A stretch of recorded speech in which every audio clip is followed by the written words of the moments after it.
আসসালামু আলাইকুম। বাসায় আমরা থাই স্যুপের প্যাকেট অনেকেই কিন্তু কিনি। তো এটা সবচাইতে বেস্টভাবে কিভাবে রান্না করা যায় তা আজকের রেসিপিতে আমি সেটা আপনাদের সাথে শেয়ার করব। আশা করছি আপনাদের সবারই ভালো লাগবে আর এভাবে রান্না করে খেয়ে দেখবেন, মানে রেস্টুরেন্টের চাইতে কোনো অংশে কম না আমার আজকের এই রান্নাটা। এত এত টেস্টি হয়েছে যা আসলে বলার মতো না। তো একটা কড়াই আমি চুলার উপরে বসিয়ে নিয়েছি। এখানে সামান্য একটু চিকেন দিয়ে নিলাম। চিকেনগুলো খুবই পাতলা করে এবং লম্বা করে কেটে নিয়েছি। নিয়ে নিচ্ছি সামান্য কিছু চিংড়ি মাছ, মানে 6-7টার মতো। আর মাছ বরাবর কেটে রকটা ফেলে দিতে হবে, আর লেজটা আমি রেখে দিয়েছি সৌন্দর্যের জন্য।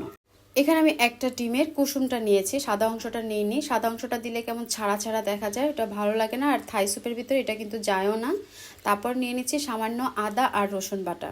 বাসায় যদি একটা স্যুপ রান্না করতে চান তাহলে দেখবেন বিভিন্ন ধরনের সস তারপরে আইটেমগুলো কিনতে কিনতে এত টাকা খরচ হয়, তখন মনেই চায় না যে বাসায় রান্না করে, ইচ্ছা করে যে রেস্টুরেন্টে যাই খেয়ে নিই। স্বাদ অনুযায়ী এখানে লবণ আর দিয়ে দিচ্ছে হাফ টেবিল স্পুনের মতো গোলমরিচ পাউডার। খুব সহজেই 2 প্যাকেট 1 প্যাকেট হোক স্যুপ কিনে এনে এভাবে কিন্তু রান্না করে খেতে পারবেন। এটা খুবই টেস্টি হয়েছে। একটা পিস লেবুর রস এখানে চিপে এই রসটা আমি দিয়ে দিলাম। আর ছোট্ট একটা টুকরা আমি এখানে বাটার দিয়েছি। কোনো রকমের ঘি না দেওয়াই ভালো, তেল না দিয়ে বাটারটা দিলে আর কি সবচেয়ে ভালো টেস্ট আসে। একটা স্যুপের প্যাকেটের জন্য 2 কাপ পরিমাণে পানির কথা এখানে বলা হয়েছে, তো আমি এখানে 2 কাপ পরিমাণে পানি দিয়েছি। পানি দিয়ে তারপরে খুব ভালো করে এটা মিক্স করে নিতে হবে, যেহেতু আমার কুসুমটা কিন্তু এখনও ফেটানো হয়নি। খুব ভালো করে এটা মিক্স করে নিতে হবে। আর আমার যে চিকেনটা দেওয়া আছে আর চিংড়ি মাছটা, এটা কিন্তু খুব ভালো করে এখানে কুক করে নিতে হবে।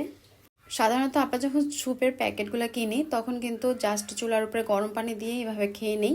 কিন্তু যদি একটু টেস্টি করে একদম রেস্টুরেন্ট স্টাইলে খেতে চান তাহলে আমার এই রেসিপিটা ফলো করে রান্না করতে পারেন, দেখবেন যে কতটা অসাধারণ লাগে।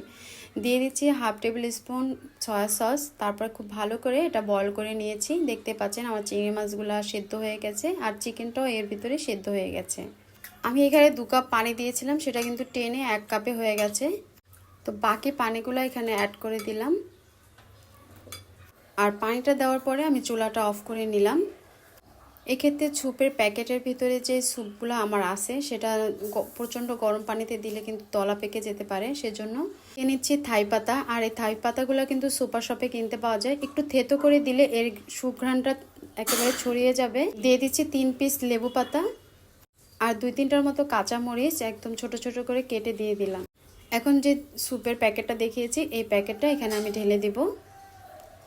আর এটা ঢেলে দেওয়ার পরে চুলাটা অন করে এটা অনবরত নাড়াচাড়া করে নিতে হবে। আর রেসিপি ভালো লাগলে প্লিজ রিকোয়েস্ট থাকলো আমার চ্যানেলটি সাবস্ক্রাইব করার। এটা দেওয়ার পরে মানে 5-6 মিনিটের মতো এটা আমি রান্না করে নিব। আর থাই স্যুপের যে কালারটা, এই কালারটা আসার জন্য কিন্তু অবশ্যই টমেটো কেচাপ ব্যবহার করতে হবে। তো হাফ কাপের মতো টমেটো কেচাপ আমি এখানে দিয়েছি। তারপরে অনবরত নেড়ে জাল করে নিতে হবে এটা একদম ফুটে ওঠা পর্যন্ত। যখন এটা ফুটে উঠবে তখন কিন্তু এটা একদম গাঢ় হয়ে যাবে, সে পর্যায়ে চুলাটা অফ করে দিতে হবে। চুলাটা অফ করার আগে সামান্য একটুখানি টেস্টিং সল্ট আমি এখানে অ্যাড করে দিলাম। আর এই থাই স্যুপটা আমি গরম গরম টমেটো কেচাপ আর একটুখানি ভিনেগার পানিতে কাঁচামরিচ দিয়ে পরিবেশন করেছি। আর আলহামদুলিল্লাহ এত টেস্টি হয়েছে যা বলার মতো না। তো আপনারা বাসায় অবশ্যই একদিন ট্রাই করবেন। তা আজ এই পর্যন্তই। আল্লাহ হাফেজ।